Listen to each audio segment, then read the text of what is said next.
This is Brother Peter Diamond, vaticancatholic.com, and I want to continue here with some more thoughts about the recent debate on the new Mass which we've posted and which is available on our website. In the last discussion, I covered how my opponent in the debate, William Albrecht, since his arguments were refuted, resorted to falsifying arguments from the Council of Trent, saying that it taught things that it doesn't, remained unable to give us a specific reference, even though he repeatedly said that the Council of Trent declared that the institution accounts in the Gospels are sufficient sacramental forms. He wouldn't give us a reference and still can't because it doesn't exist. But it actually gets even worse. In the last video, I made reference to St. Ephrem, this quote that he brought up in the debate, which he said was a valid form of consecration from the 300s. And I refuted this in the debate by pointing out that there was never one form of consecration used by the Church and approved by the Church which used all, and that, as the article in the Catholic Encyclopedia under Wesleyan Rite explains, there are many ancient anaphoras or consecration formulas that are floating around which were never approved by the Church. I further showed how false this argument is by pointing out that if it were true, it would make a mockery of the Catechism of the Council of Trent, St. Thomas Aquinas, Pope Benedict XIV, St. Alphonsus, who specifically said that all is not acceptable in the consecration, and the Catechism has a whole paragraph explaining that Jesus deliberately didn't use the word all. But what's so fascinating and confirms exactly what I'm saying is that when you examine the specific reference of this so-called consecration prayer of St. Ephrem, it comes from his homilies 4:4 and 4-6. It's a homily, not a form of consecration. And in fact, if you read this homily, you see that St. Ephrem is simply giving a synopsis of what Christ did. He's not celebrating Mass.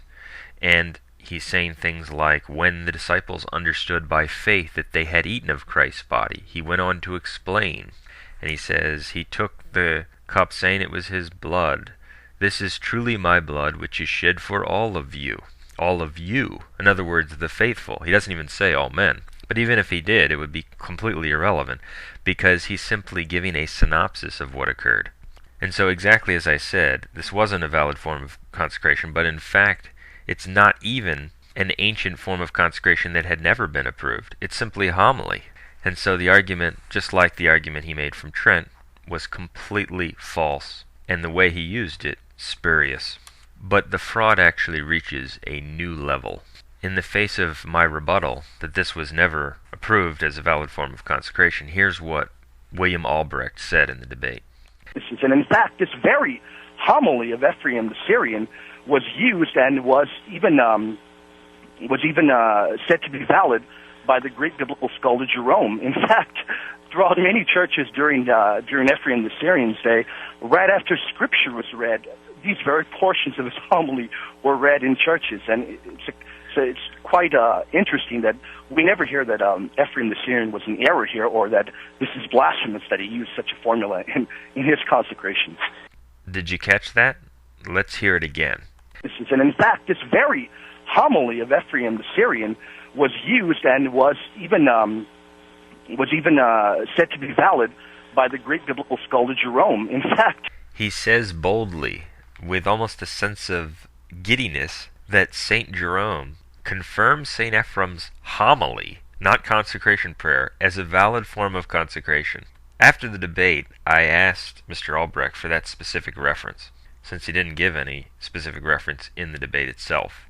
He, of course, didn't give it to me, even though he feigned in the debate the ability to be able to provide me with the quotes during the debate itself. As we'll see, the reason he didn't give it to me is because it doesn't exist. He made it up.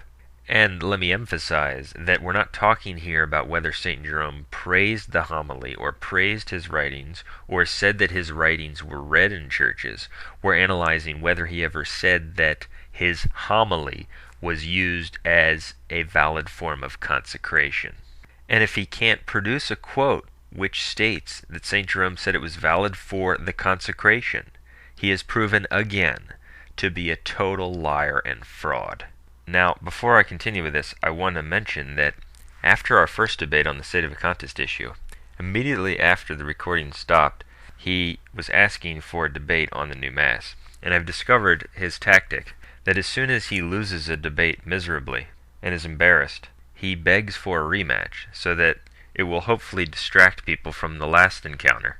Or if the person decides to move on and debate other people, he can say, oh, they're afraid to debate me again. And I guess he assumes that he might fare a little bit better next time, which will take away from what happened in the last debate. And so after he listened to the recording of this debate, he is begging me for a debate on the heresies of Vatican II. Yeah, I'm sure that's going to go very well for him. I responded by saying yes, with one condition. Send me the quote from St. Jerome, where he said that St. Ephraim's homily is a valid form of consecration, which you claimed so boldly and with such giddiness during the debate. And I added that if you cannot send it to me, then publicly admit that you made it up in the debate, and I'll be happy to debate you. He told me to find it myself, and then when I told him, you will be exposed as a public fraud and liar about the most sacred matters, Catholic teaching, he then got concerned that I was going to bring out this fact that he made up this quote from St. Jerome. And so when I said that if you don't give it to me, you're going to be exposed as having made it up, he then said that he'd send it in a week or two, because he's concerned that people are going to find out about this horrible, mortally sinful, abominable lie that he uttered during the debate, simply to try to win impression points, because he knew that what I was saying was irrefutable, that this is not approved by the Church. And so in order to, search for something in response, he just made it up and said, even St. Jerome said it was valid. And don't send me a quote where St. Jerome's talking about St. Ephraim. You have to send me a quote where St. Jerome said this is valid for the consecration. So I'm waiting. I think I'll be waiting for a long time. And so if he can't send it, which I'm sure won't, we have proven that the man is a fraud beyond words. All of his arguments were refuted.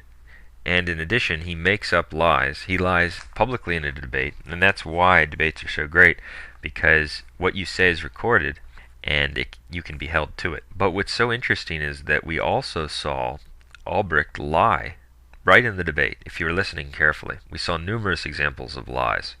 And I want to talk about one on 2nd Clement. In the debate, to simply illustrate a point that not every ancient text is of authority in the Catholic Church, I made reference to the second epistle attributed to Clement.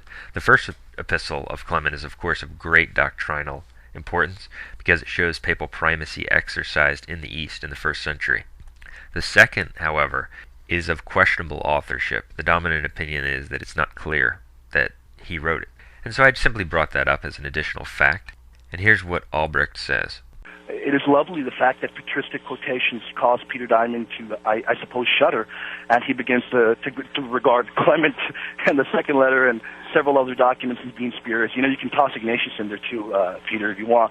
The fact of the matter is I haven't mentioned a single spurious patristic quotation, and I've studied these patristic quotes. None of them are questionable. Notice that he mocked what I had to say and laughed at it, and I responded. You say it's ridiculous to assert that 2nd Clement was not written by him. That's the dominant opinion now. That's why you can actually look it up. It's called Pseudo-Clement. And after I said that, he realized that he didn't know what he was talking about because he probably looked it up quickly. And I had again shown him to be a fraud who acted like he knew what he was talking about and laughed at what I had to say, when in fact he was being fraudulent and didn't know what he was talking about and was dead wrong. Notice now how he switches what he said and lies about it and acts as if he wasn't questioning what I had to say at all. But moving forward, I'm not sure if maybe Peter Diamond didn't hear me correctly, or maybe he just really doesn't want to deal with the patristic sources. I can understand why he wouldn't want to. I never said to Clement was not written by written by him, or that it was not. I simply did not comment about that. I simply said that I wasn't dealing with the spurious sources. So we caught him in a lie right in the debate. So we see him lying right in the debate, now saying that he didn't mock it at all, wasn't disagreeing with me at all. But here's his original statement again, to just prove what a public, confirmed liar he is.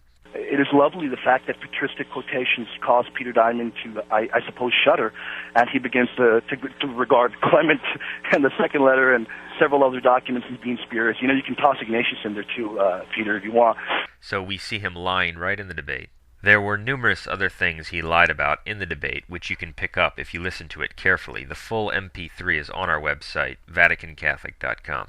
So I challenged Mr. Albrecht to a debate on the heresies of Vatican II. I would be more than happy to completely refute you on that topic as well, with this condition, that you first send me the quote from St. Jerome that St. Ephraim's homily was validly used as a form of consecration. If you can't do it, or come up with excuses, we will all know that you're lying again, adding to your sins, confirming yourself to be a monumental intellectual fraud who publicly lied in a debate about matters of sacred theology. And this is not even to get into what we covered in the last video about how he lied about the Council of Trent, and is still lying about it, without giving any reference. And so, even though the issues were thoroughly dealt with in the debate, it's important to highlight the lies uttered by heretics publicly and expose them.